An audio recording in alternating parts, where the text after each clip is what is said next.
Hello viewers, it's the morning call on this 21st day of June and we are coming to you live from Pointe-Noire in Congo. Welcome again to the edition of the morning call. We are broadcasting this live in French and English. I am Robert Kodingo.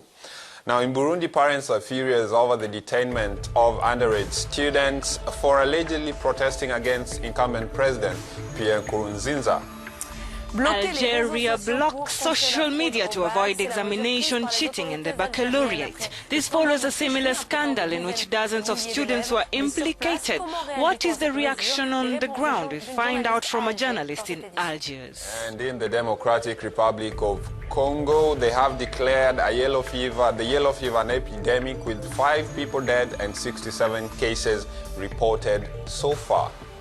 The Nigerian naira slumps 23% against the dollar a few days after the government's decision to devalue the currency. More details in our business segment.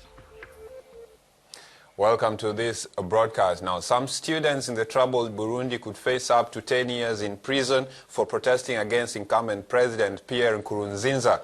Now, the students are currently spending time in jail for allegedly defacing the face of the president's portrait on their books, and it has spread now to social media where users are criticizing the president with mocking images of him as a pirate, a monarch, or even as the devil, and changing his name.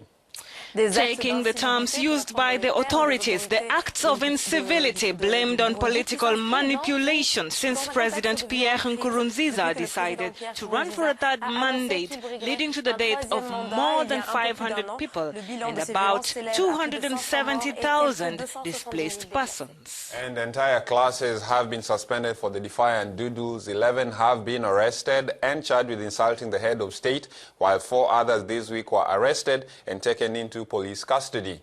Now we were joined by Mr. Chimirimana, who is the president of the Federation of Associations of Children's Affairs, and we interviewed on what he knows so far about these arrests. Listen.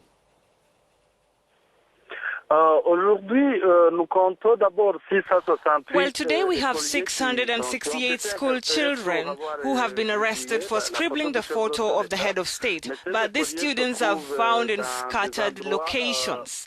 Some are in Bujumbura, others in a province called Ruigui, and today the question that arises is against the sanctions that have been applied to these pupils, because in some places, like in Bujumbura, the educators agreed to forgive the children, and the parents involved agreed to replace the books that have been damaged. And it's been 2 weeks since the children are back to school. But in Moranja, children were severely punished. The 11 students were imprisoned, but among them, 6 were minors who were unaware of their actions. They have been released, but the other 5 are still in custody.